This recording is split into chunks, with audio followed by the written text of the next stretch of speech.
ওয়াসাল্লাম বলেন,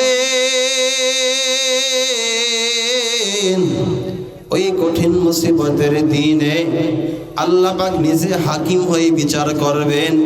বিচার করার সময় মানুষকে দুইটা ভাগে বিভক্ত করবেন। এই দুইটা ভাগের মধ্যে একটা ভাগ হবে বাবা জান্নাতি, আর একটা ভাগ হবে জাহান্নামী। এই জান্নাতি ভাগের মধ্যে, জান্নাতি দলের মধ্যে আল্লাহ পাক রব্বুল আলামিন কিয়ামতের দিন এই জান্নাতি দলের মধ্যে সর্বপ্রথম একটা দলকে আল্লাহ পাক নিজে জান্নাতের দিকে আহ্বান করবেন। বলেন সুবহানাল্লাহ ওয়া আলিহি।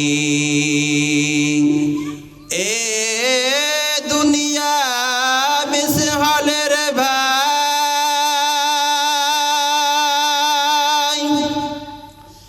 ও চরকিল্লা এলাকার মুসলমান,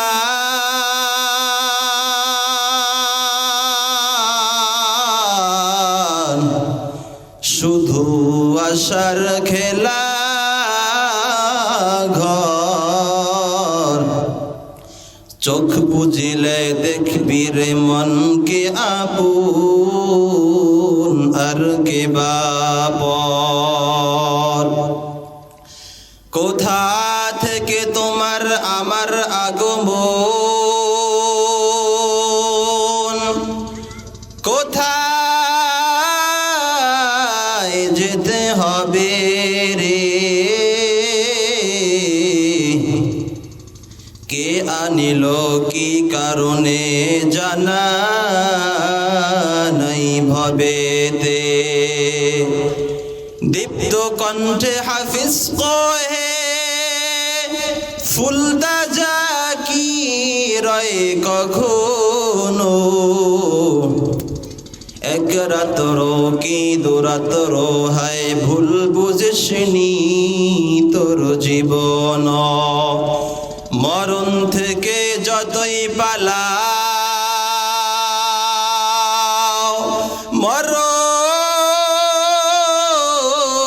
তোমায় নিবে ঘিরি।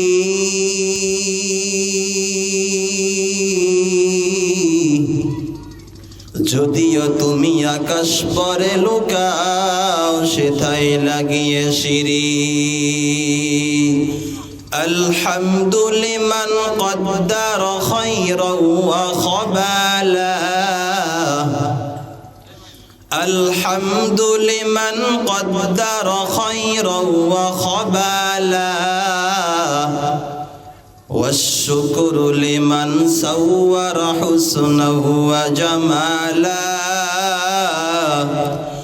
والشكر لمن صور حسنه وجمالا. فرد صمد عن صفة الخلق بريء، فرد صمد عن صفة الخلق بريء، رب أزلي خلق الخلق كمالا، رب أزلي خلق الخلق كمالا. সকলেই মুহাব্বতে দুরূদ ইব্রাহিম পড়ি। আল্লাহুম্মা সাল্লি আলা মুহাম্মাদ ওয়া আলা আলি মুহাম্মাদ কামা সাল্লাইতা আলা ইব্রাহিম ওয়া আলা আলি ইব্রাহিম ইন্নাকা হামিদুম মাজিদ। মোহাব্বত একটু জিকির করি। লা ইলাহা ইল্লাল্লাহ, লা ইলাহা ইল্লাল্লাহ, লা ইলাহা ইল্লাল্লাহ, লা ইলাহা ইল্লাল্লাহ, লা ইলাহা ইল্লাল্লাহ, লা ইলাহা ইল্লাল্লাহ, লা ইল্লাল্লাহ লা ইলাহা ইল্লাল্লাহ। আসমানে আল্লাহ জমিনে আল্লাহ, আসমানে আল্লাহ জমিনে আল্লাহ, হায়াতে আল্লাহ মাওয়াতে আল্লাহ, লা ইলাহা ইল্লাল্লাহ লা ইলাহা ইল্লাল্লাহ লা ইলাহা ইল্লাল্লাহ লা ইলাহা লা ইলাহা ইল্লাল্লাহ।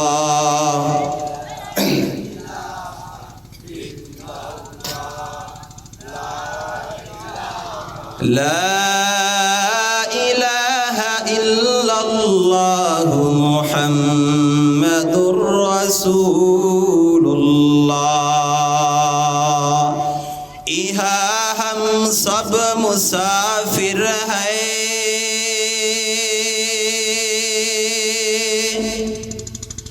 कब्र आखिर ठिकाना,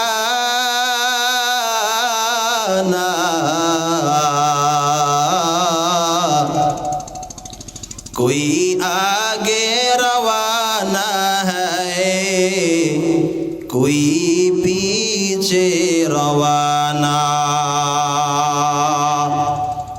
रब्बि ज़िदनी इल्मा, रब्बि ज़िदनी इल्मा, रब्बि इश्रह ली सदरी वयस्सिर ली अमरी वहलुल उक़दतम मिन लिसानी यफ़क़हू क़ौली।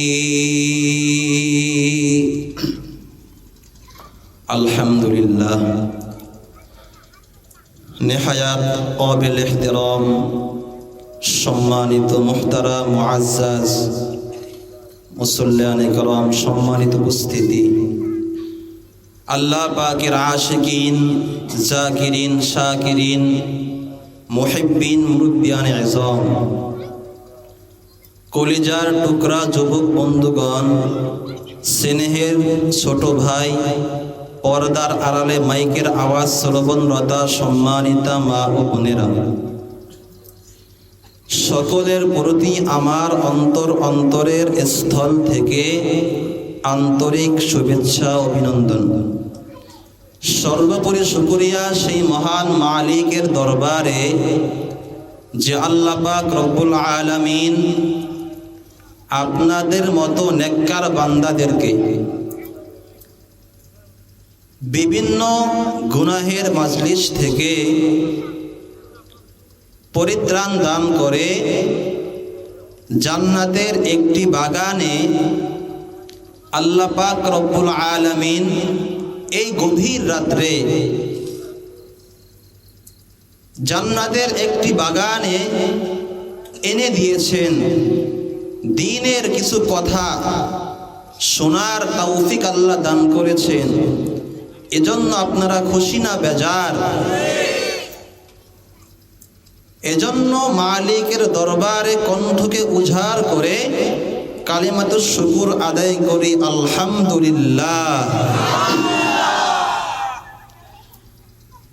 বান্দা যখন মালিকের নিয়ামতের শুকরিয়া আদায় করে আল্লাহ পাক বড় খুশি হয়ে যান।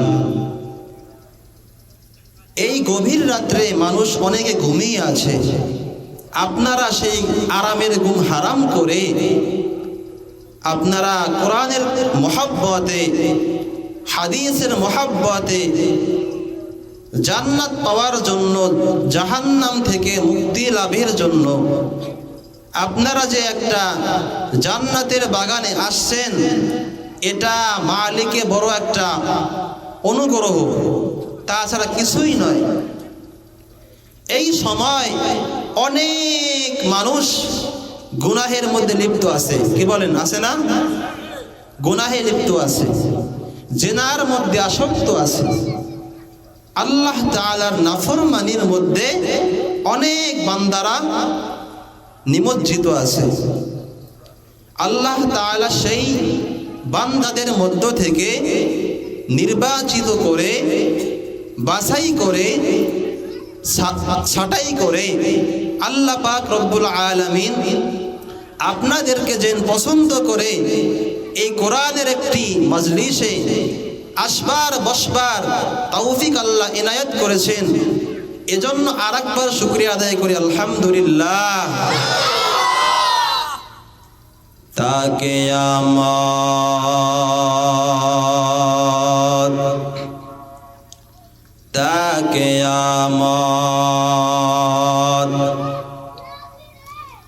গর্বগুয়াম জি কালাম সদকে আমত গর্বরুজি না তমাম শুকরে নিয়ামত নিয়ামতত আফজু কুনাত কুফরে নিয়ামত আজকা ফতবীরু কুনাত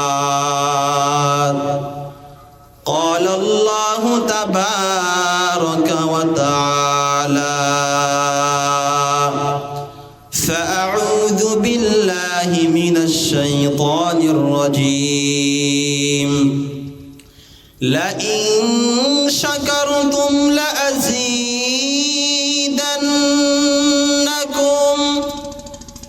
ولئن كفرتم إن عذابي لشديد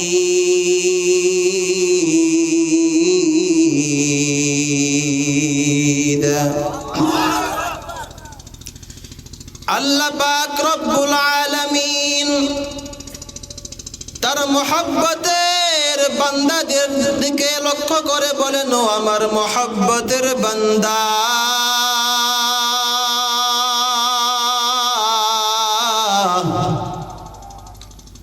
ও আমার মুহাব্বতের বান্দাগণ, আমি আল্লাহ তোমাদেরকে যেই নিয়ামত দান করেছি রে গোলাম,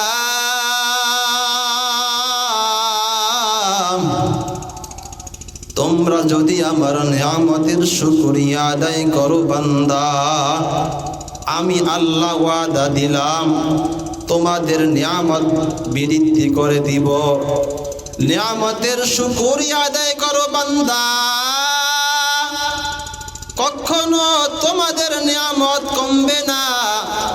আমি আল্লাহ কোরআন শরীফের মধ্যে সূরাত ইব্রাহিমের মধ্যে স্পষ্ট বলে দিলাম, ও বান্দা, তোমরা যদি আমার নিয়ামতের শুকরিয়া আদায় করো, আমি আল্লাহ নিজে ওয়াদা দিলাম তোমার নিয়ামত বাড়াইয়া দেওয়া হবে। বলেন না সুবহানাল্লাহ। পক্ষান্তরে মাওলাই কারীম বলেন,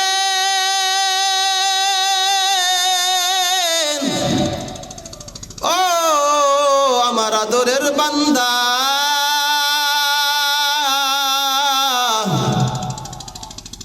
আমি আল্লাহ তোমাদেরকে যেই নিয়ামত দান করেছি রে গোলাম, তোমরা যদি আমার নিয়ামতের শুকরিয়া আদায় না করো, নিয়ামতের শুকরিয়া আদায় না করে, না শুকর গুজার বান্দার খাতায় যদি বান্দা তোমরা নাম লেখাও, আমি আল্লাহ ওয়াদা দিলাম তোমাকে যেই নিয়ামত আমি আল্লাহ প্রদান করেছি, বান্দা তোমার কাছ থেকে আমি আল্লাহ ওই নিয়ামত ছিনাইয়া নিবন। বলেন নাউযুবিল্লাহ। শুধু ওই নিয়ামত ছিনিয়ে নিব না বান্দা,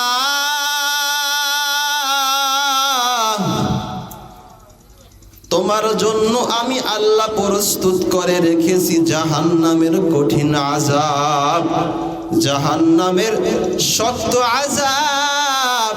আমি আল্লাহ তোমার মতো নাফরমান বান্দার জন্য প্রস্তুত করে রেখেছি। এজন্য সৃষ্টিকর্তার নিয়ামত পাওয়ার পরে নিয়ামতের শুকরিয়া আদায় করা, এটা হলো একটা নেককার মুমিন ইমানদার বান্দাদের সিফাত। কি বলেন? দুনিয়াতেও তো অনেক লাভ আছে, নিয়ামতের শুকরিয়া আদায় করলে আল্লাহ পাক বান্দার প্রতি খুশি হয়ে নিয়ামত বাড়াইয়া দেন। নিয়ামতের দরওয়াজা আল্লাহ তাআলা বুলন্দ করে দেন, উঁচু করে দেন, নিয়ামতের দরওয়াজা মাওলায়ে কারীম খুলে দেন।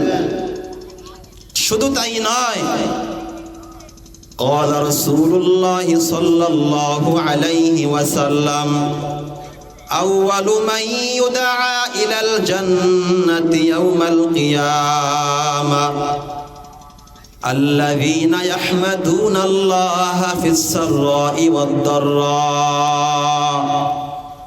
রসুলের সাহাবী হযরতে আব্বাস রাদিয়াল্লাহু তাআলা আনহু, রাইসুল মুফাসসিরিন, যিনি হলেন সমস্ত তাফসীর কারকদের মাথা, মূল তাফসীর কারক যিনি, তেনার নামেই হলেন হযরতে আব্বাস রাদিয়াল্লাহু তাআলা আনহু। এই আব্বাস রাদিয়াল্লাহু তাআলা আনহু একটি হাদিস বর্ণনা করেন। তেনার থেকে বর্ণনা, হযরতে আব্বাস রাদিয়াল্লাহু তাআলা আনহু বলেন, পয়গম্বর আরবি সাল্লাল্লাহু আলাইহি ওয়াসাল্লাম বলেছেন,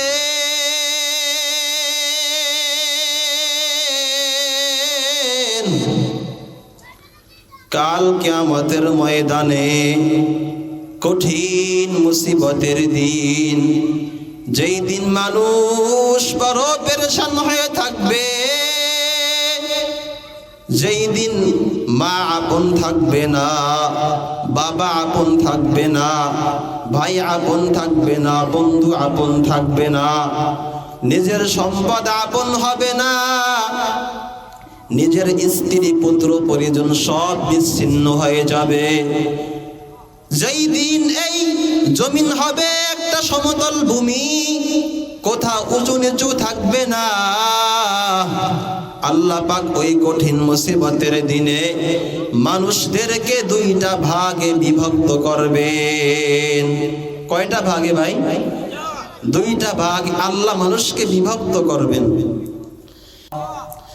আল্লাহ পাক রব্বুল আলামিন একটা দলকে জান্নাতের দিকে আহ্বান করবেন, মুমিন। ওই দলটা কারা হবে? পয়গম্বর আরবি সাল্লাল্লাহু আলাইহি ওয়াসাল্লাম বলেন, আউয়ালু মান ইউদা ইলাল জান্নাতি ইয়াউমাল কিয়ামা আল্লাযীনা ইয়াহমাদুনাল্লাহা ফিস সাররাই ওয়াদ দাররা। কাল কিয়ামতের ময়দানে আমি আল্লাহ যেই দলকে সর্বপ্রথম জান্নাতের দিকে আহ্বান করব, ওই দলটা হবে যারা দুনিয়ার মধ্যে সর্ব অবস্থায় আমি মালিকের নিয়ামতের শুকরিয়া আদায় করত।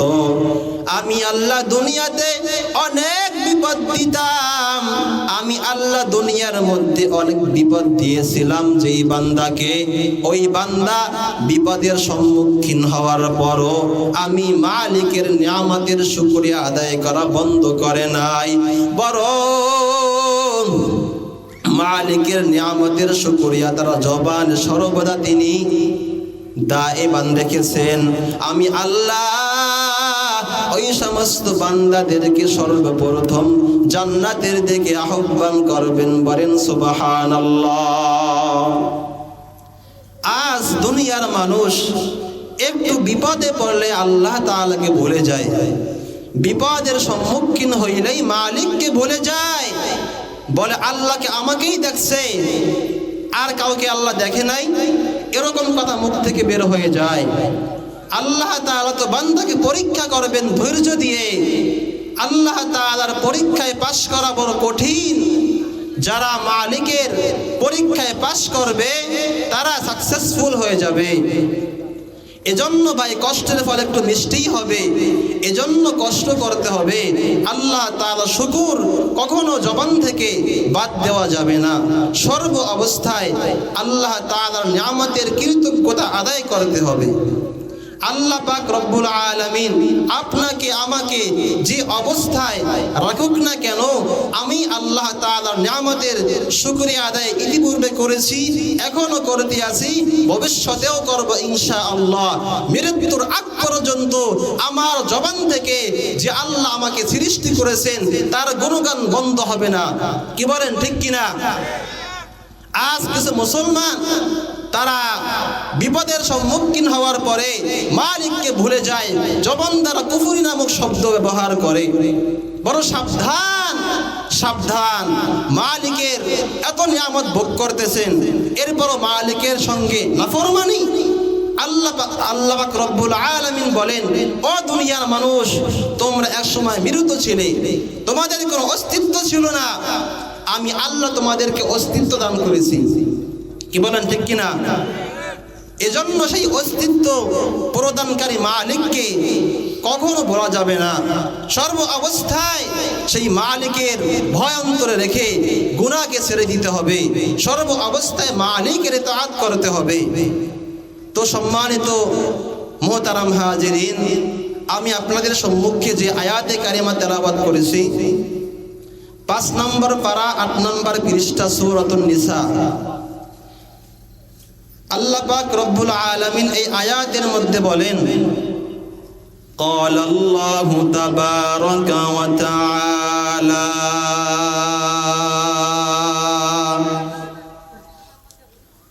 ইয়া আইয়ুহাল্লাযীনা আমানু আতিউল্লাহা ওয়া আতিউর রাসূল।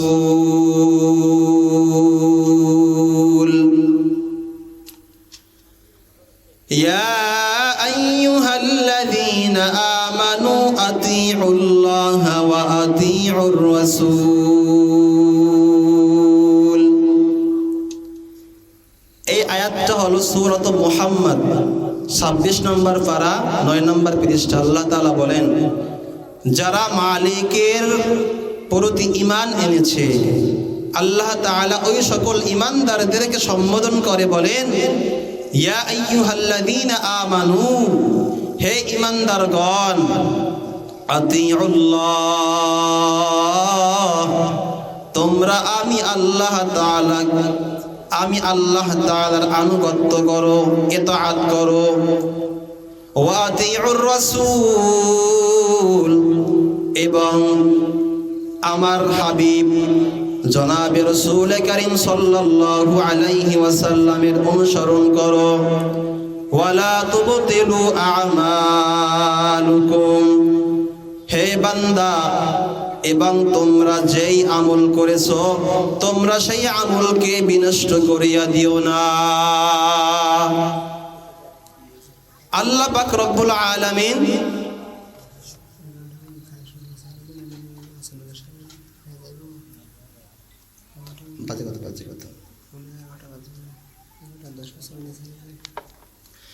আল্লাহ পাক রব্বুল আলামিন বলেন, হে বান্দা, তোমরা আমি আল্লাহ এবং আমার হাবিব মুহাম্মদ রাসূলুল্লাহ সাল্লাল্লাহু আলাইহি ওয়াসাল্লামের ইতাআত করো, অনুসরণ অনুকরণ করো। যারা দুনিয়ার মধ্যে মালিকের ইতাআত করবে রে মুমিন,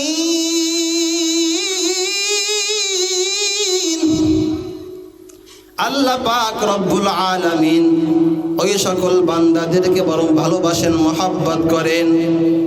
কবরের জগতে যাওয়ার পরে যখন দেখবে বান্দা দুনিয়ার মধ্যে আমি আল্লাহ তাআলার হুকুম মানিয়া আমার হাবিবের ইতাআত করিয়া ঈমান আমলকে পরিশুদ্ধ করে কবরে আসছেন, তখন আল্লাহ পাক রব্বুল আলামিন জান্নাতের ফেরেশতাদেরকে বলবেন, ও জান্নাতের ফেরেশতা,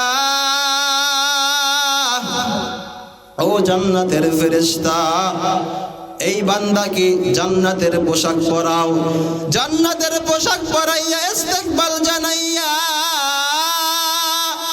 জান্নাতের দিকে নিয়ে যাও।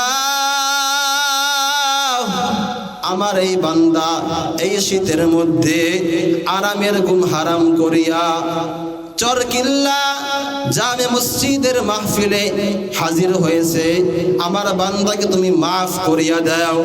ফেরেশতারা মালিকের সামনে আমলনামা দেখাইবেন, আমলনামার মধ্যে দেখবেন আজকে যে আপনারা এখানে উপস্থিত হয়েছেন, আপনাদের ছবি ফেরেশতারা তুলে নিয়েছেন।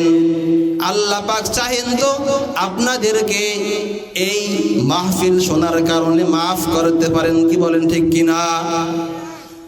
ওরে বাবা, বান্দা বলেছে আমি একমাত্র আমার মালিকের ইবাদত করি, আমি অন্য কারো ইবাদত করি না।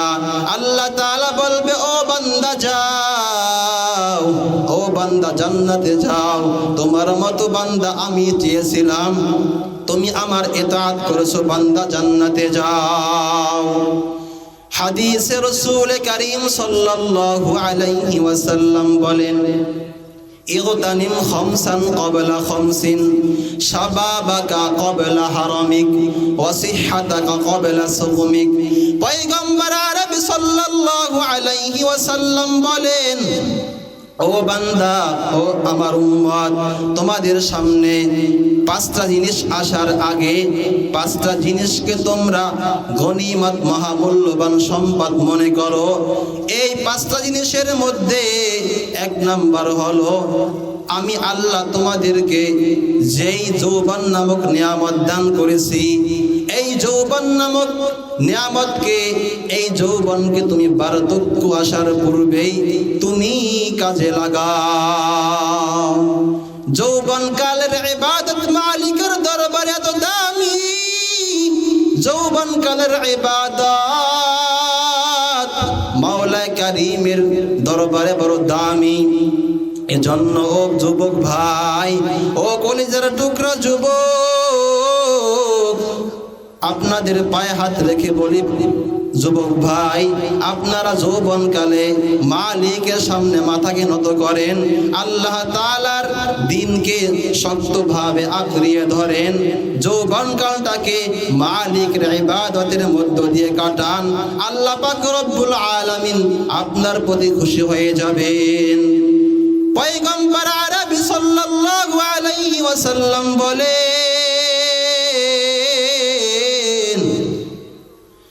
ও আমার উম্মতেরা, আল্লাহ পাক রব্বুল আলামিন তোমাকে যে সুস্থতার মতো নিয়ামত দান করেছে, বার্ধক্য হওয়ার পূর্বে, অসুস্থ হয়ে যাওয়ার আগেই তুমি এই সুস্থতার নিয়ামতকে কাজে লাগাও। পয়গম্বর আরবি সাল্লাল্লাহু আলাইহি ওয়াসাল্লাম বলেন,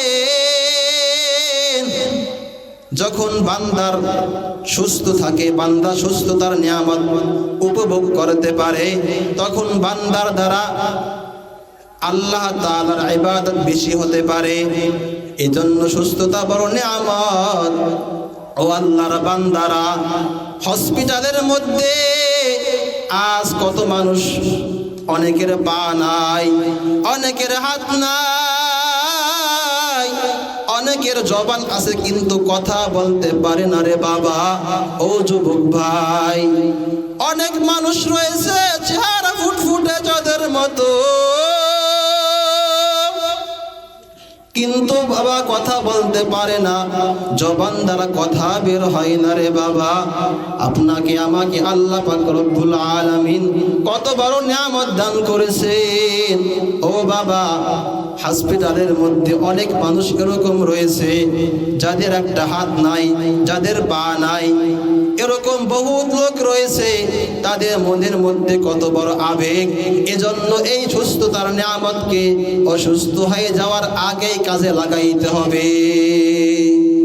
পয়গম্বর আরবি সাল্লাল্লাহু আলাইহি ওয়াসাল্লাম 4 নম্বরে বলেন, ও বান্দা, ও উম্মত, তোমরা অবসর সময়কে ব্যস্ত হওয়ার আগেই কাজে লাগাও। কারণ অবসর সময় যারা কাজে লাগাইবে তাদের জীবন সুন্দর হবে। এজন্য সময়কে কাজে লাগানো, সময়কে যারা কাজে লাগাইবে তারা দুনিয়াতেও দামি, আখিরাতেও তারা সফল কাম হবে। এজন্য সময়কে কাজে লাগাইতে হবে।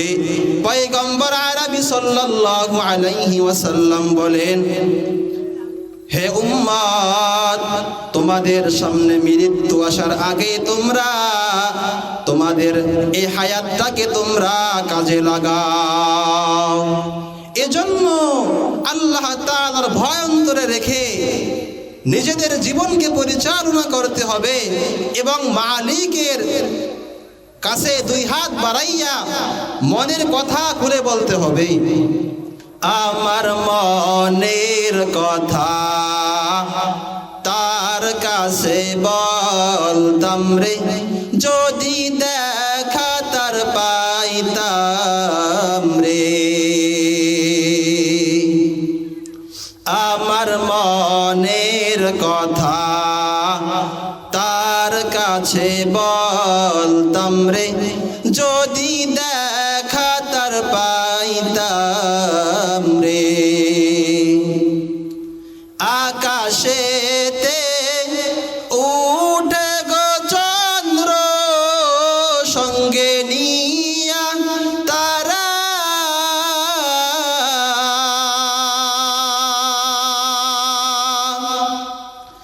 আকাশেতে উঠে গো চন্দ্র সঙ্গে নিয়া তারা,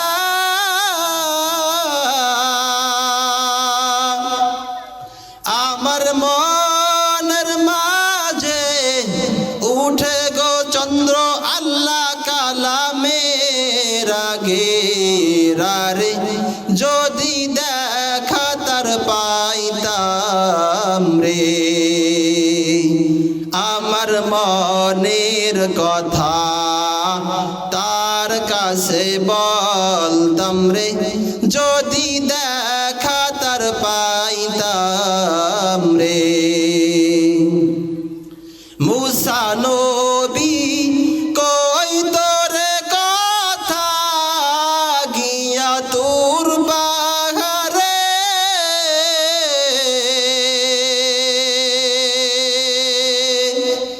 মুসা নবী কই তোরে কথা গিয়া তোর বাহারে।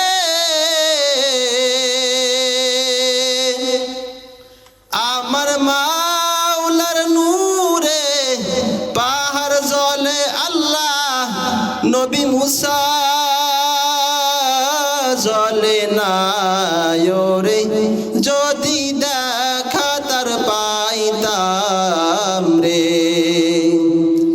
আমার মনের কথা তার কাছে বলতাম রে, যদি দেখা তার পাইতাম রে। ও বান্দা, যারা ওলিয়ে কামেল, যারা আল্লাহ তাআলার খাঁটি ওলি, তারা ভোর রাত্রে আরামের ঘুম হারাম করিয়া ঠান্ডা পানি দিয়ে ওযু বানাইয়া আল্লাহ পাক রব্বুল আলামিনের কাছে দুইটা হাত বাড়াইয়া চোখের পানি ফালাইয়া কান্নাকাটি করে। এজন্য আল্লাহ তাআলার দরবারে চোখের পানি ফালাইয়া কান্নাকাটি করে নিজেদের ঈমান আমলকে পরিশুদ্ধ করে জান্নাতি হওয়ার তৌফিক আল্লাহ আমাদের সকলকে দান করুন, বলেন আমিন।